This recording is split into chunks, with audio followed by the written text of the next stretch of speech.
안녕하세요. 경동제일교회 성도 여러분. 오늘 우리가 살펴볼 성경은 아가입니다. 아가는 남자와 여자 사이에 주고받는 사랑의 노래 내지는 결혼의 노래의 내용을 모아놓은 책입니다. 우리가 보는 성경책의 제목인 아가는 아름다운 노래라는 뜻이며 노래 중의 노래, 최상의 노래라는 뜻입니다. 아가는 한 남자와 한 여인의 사랑, 그리고 부부간의 정절의 내용이 담겨있는 매우 독특한 책입니다. 이 책의 구조와 내용을 살펴보도록 하겠습니다. 아가는 이 노래를 부르는 주인공이 누구인가에 따라 구조를 다르게 볼 수 있는데, 여기서는 솔로몬과 술람미 여인의 사랑 노래로 바라보겠습니다. 이 경우에 크게 두 부분으로 나눌 수 있습니다.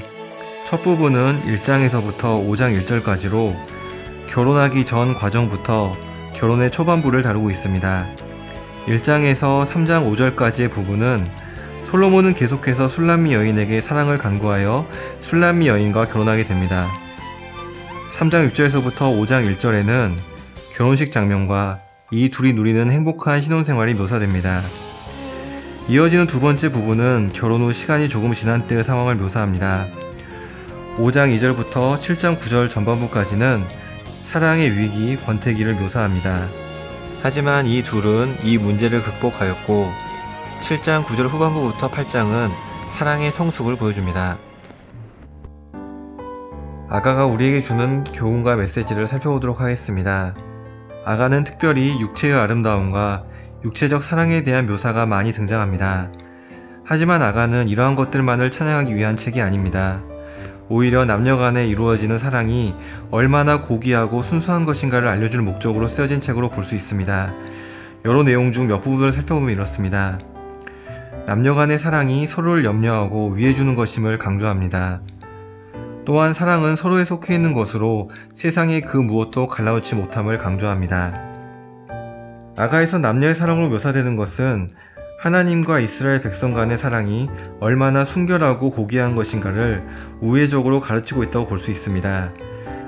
구약의 호세아에서 하나님과 이스라엘 관계를 부부관계로 묘사하였고, 신약성경에서도 남편이 아내 사랑하기를 마치 그리스도께서 교회를 사랑하듯 하라고 교훈한 것을 보게 됩니다.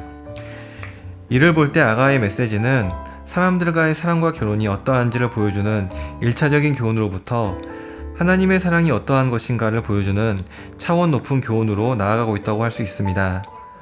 성도님들께서도 아가를 읽으시면서 남녀 간의 아름다운 사랑과 함께 이 사랑 속에 들어있는 하나님과 성도와의 사랑에 동참하시길 바라겠습니다.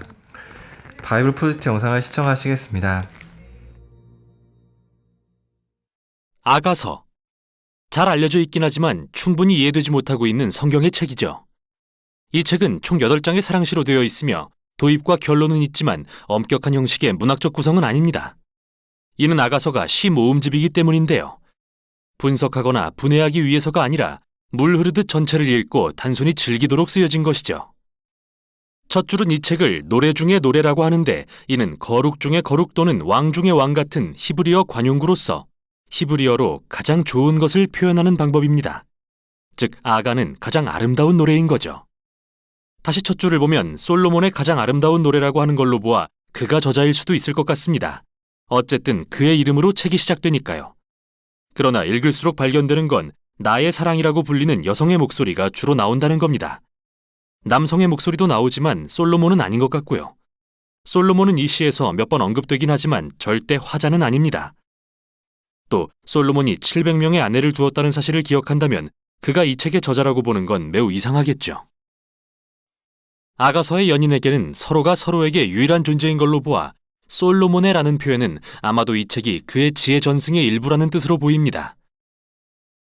솔로몬은 그의 지혜와 시, 삶의 모든 영역에 대한 학구열로 유명했으며 이스라엘의 지혜 문학의 아버지가 되었는데, 이러한 그의 유산이 바로 이 사랑시 모음집을 통해 전승된 것으로서 인간의 사랑과 성적 욕망에 대해 탐구하고 있습니다. 도입부의 시는 이 책의 기본 주제를 소개합니다. 한 젊은 여인이 자신의 연인인 한 목자를 사랑하죠. 둘은 아직 결혼은 안 했지만 이미 약혼 관계이며 결혼을 몹시 기다리는 게 확실해 보이고요. 도입부의 시들은 여성에서 남성의 목소리로 이 장면에서 저 장면으로 왔다 갔다 하며 흘러갑니다. 줄거리가 정확히 시간 순으로 진행되지는 않지만 이 시들은 마치 교향곡처럼 주요 이미지와 발상을 반복하면서 전개됩니다. 그중 이 시들을 연결하는 주제는 두 연인의 서로를 향한 강한 욕망인데 끊임없이 서로를 좇고 찾는 걸로 표현되죠. 도입부의 시가 끝나면 이들은 헤어지고 또다시 서로를 좇습니다. 여인은 소리쳐 부르거나 꿈에서 깨기도 하고 연인을 찾아다니기도 할 테죠. 또 그들은 몇 번이고 서로를 찾아 끌어안을 것이고요. 그러다 좀 흥분되는 상황이 생기려고 하면 갑자기 한 장면이 끝나고 새로운 장면이 시작됩니다. 이들은 헤어졌다 서로를 찾는 과정을 계속 반복하죠. 또 하나의 반복되는 주제는 연인이 서로를 향해 육체적 매력을 느낄 때 오는 기쁨입니다.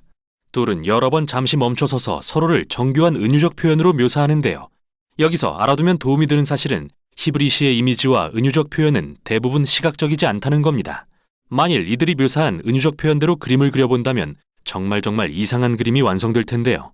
대신 우리는 그 이미지들의 의미를 곰곰이 생각해 봐야 됩니다. 이 연인과 어떻게 관련이 있는지 말이죠. 이렇듯 반복되는 시적 표현을 읽다 보면 연인의 욕망, 기쁨, 그리고 끌림 속에 긴장감도 쌓이는데 이러한 반복은 시적인 도구로서 성적인 사랑의 신비와 강렬함에 초점을 맞춰 강조하기 위한 것이죠. 결론에 이르면 이 모든 게 합쳐지죠. 잠시 멈춰 이 시들의 의미를 요약합니다. 사랑은 죽음처럼 강하며 질투는 무덤처럼 잔인하여 맹렬한 불처럼 타오릅니다. 많은 물도 사랑의 불을 끌 수 없고 홍수라도 그것을 소멸할 수 없으니 만일 누가 자기 재산을 다 주고 사랑을 사려고 해도 오히려 비웃음만 살 것입니다.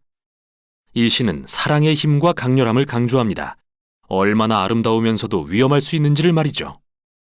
불처럼 사랑은 잘못 쓰면 사람을 파괴할 수도 있고 잘 쓰면 생명을 줍니다. 결국 사랑이란 서로를 알고 완전히 알아주길 바라는 인간의 끊임없는 갈망을 표현합니다. 또 사랑은 인간의 삶에서 가장 초월적으로 신비로운 경험 중 하나인데요. 성경의 지혜 문학에 속하는 아가서는 이것을 하나님의 선물이라고 이야기합니다. 다음으로 솔로몬에 대한 이상한 시가 나옵니다. 그는 앞의 시에서 불가능하다고 했던 일인 사랑을 사려고 합니다. 여인은 솔로몬의 제안을 거절하고 책은 두 연인의 모습을 비추며 끝이 납니다. 그들은 또다시 헤어지지만 서로를 갈구하죠. 그는 그녀의 목소리를 듣기 원하고 그녀는 그에게 자신과 함께 떠나달라고 간청하면서 책이 끝나죠. 완전히 열린 결말입니다. 그런데 사랑도 마찬가지 아닐까요? 사랑하는 사람을 알아가고 쫓는 데는 진정 끝이 없는 것처럼요. 진정한 사랑의 결말이 없듯 이 책에도 결말이 없습니다. 오랜 세월 아가서와 관련해 제기된 질문이 있는데 대체 왜 사랑시가 성경에 실렸을까 하는 겁니다. 이에 대한 답으로서 역사상 세 가지 주요 해석이 존재합니다. 유대 전통에서는 등장인물을 상징으로 보고 우화로서 읽어왔습니다. 여성은 이스라엘, 남성은 하나님, 그들의 사랑은 하나님과 이스라엘이 시내산에서 율법으로 맺은 언약을 의미하죠. 이 해석은 기독교 전통으로 이어지는데 다만 등장인물이 바뀝니다. 예수님과 그의 백성, 즉 교회를 향한 그리스도의 사랑이 되죠. 이 해석은 바울이 쓴 에베소서 5장에서 영감을 받은 것으로서 기독교인 남편이 아내를 사랑하는 것은 그리스도가 교회를 사랑하는 것의 표징입니다. 재미있는 사실은 지난 수백 년간의 고고학적 발견에 따르면 이스라엘의 주변 민족이던 이집트와 바벨론의 고대 사랑 시들이 아가서의 언어와 이미지를 많이 닮아 있다는 것입니다. 또한 사랑시가 이스라엘의 문화적 환경에서 중요한 부분이었다는 점에 착안하여 오늘날 많은 학자들은 아가서를 있는 그대로 사랑이라는 신성한 선물에 대한 이스라엘의 고대 시 모음으로 보고 있습니다. 그러나 아가서는 단지 고대의 사랑시만이 아닙니다. 이 책을 구약의 일부로서 읽다 보면 중요한 특징이 눈에 띄는데 바로 에덴 동산의 이미지를 압도적으로 사용했다는 거죠. 에덴 동산을 떠올리게 하는 효과, 결혼한 남녀가 거하는 목가적인 풍경은 창세기 첫 부분을 연상시키는데요.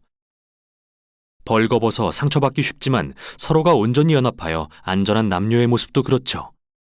이게 아가서의 배경에 깔려 있습니다. 이 시들은 마치 우리에게 이기심과 죄로 얼룩지지 않은 관계의 사랑이 어떠한지 보여주는 것만 같습니다. 결국 이 사랑의 노래는 우리들의 관계가 이기심으로 자주 일그러질지라도 사랑은 초월적인 선물이라는 소망을 선포합니다. 그리고 우리에게 더 위대한 무언가, 언젠가 널리 퍼져 하나님이 사랑하시는 이 세상을 변화시킬 선물, 즉 하나님의 사랑에 주목하게 합니다. 이게 바로 아가서가 전하는 내용입니다.